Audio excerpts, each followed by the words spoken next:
ఆగండి ఎవడు దయచేయండి తాత నాకు పీపీ కావాలి. నీకెందుకమ్మా పీపీ? నేను కూడా వాయిస్తాను. అబ్బో పెద్ద విద్వాంసరాలు బయలుదేరిన విద్వాంసరాలు. ఇగో చిన్నపిల్ల నువ్వు వాయించలేవు కానీ నేను వాయిస్తాను, వింటావా? వాయించు. పీపీ కావాలా నీకు? పీపీ చూపిస్తాను. ఇదిగో పీపీ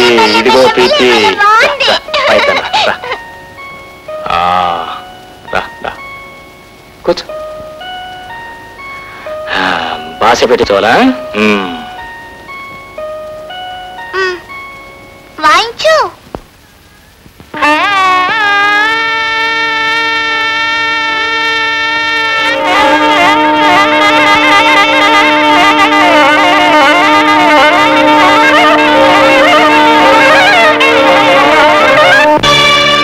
ఎవరు తెచ్చారని చావు మేళం వాయిస్తున్నావు? ఏమిటి ఇది చావు మేళమా? పవిత్రమైన నాదస్వరం చావు మేళంగా వినిపిస్తున్నా నీకు? అదెంతో నాకు ఇదంటే నేను కథయం. ఈ ఇంట్లో ఈ గొడవ వేపించడానికి వెళ్ళేది. ఈ గొట్టం వాయించుకునేవాడంటే అంతస్తు లేని వాడనే అనామకుడని అర్థం. అంతస్తు అనామకుడు. ఒకనాడు నువ్వు అనామకుడివే అన్న సంగతి మర్చిపోయావన్నమాట. తరతరాలుగా మనకు తిండి పెట్టి మన వంశాన్ని నిలబెట్టి ఈనాడు నేనింత ఉచ్చి స్థితికి తీసుకొచ్చింది ఈ తల్లేరా, ఈ మహాతల్లిని, ఈ సంగీత లక్ష్మిని. నీ నోటికొచ్చినట్టు అవుతున్నావు చూడు.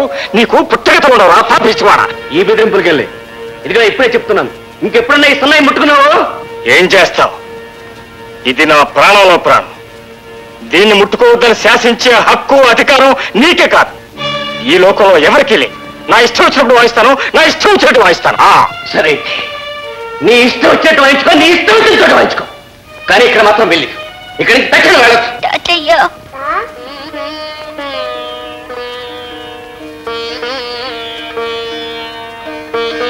బాగా ఆలోచించుకో. నీకు ఈ సన్నాయి కావాలో పాప కావాలో నువ్వే తేల్చుకో.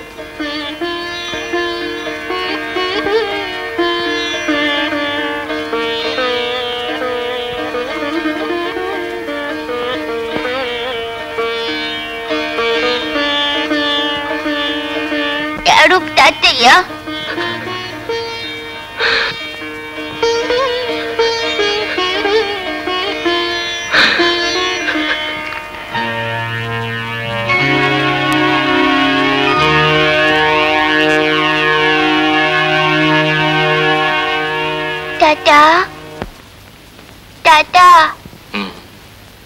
తాత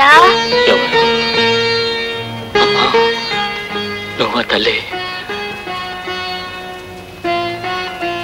నువ్వు అన్నం తినలేదు కదా, అందుకనే తెచ్చాను.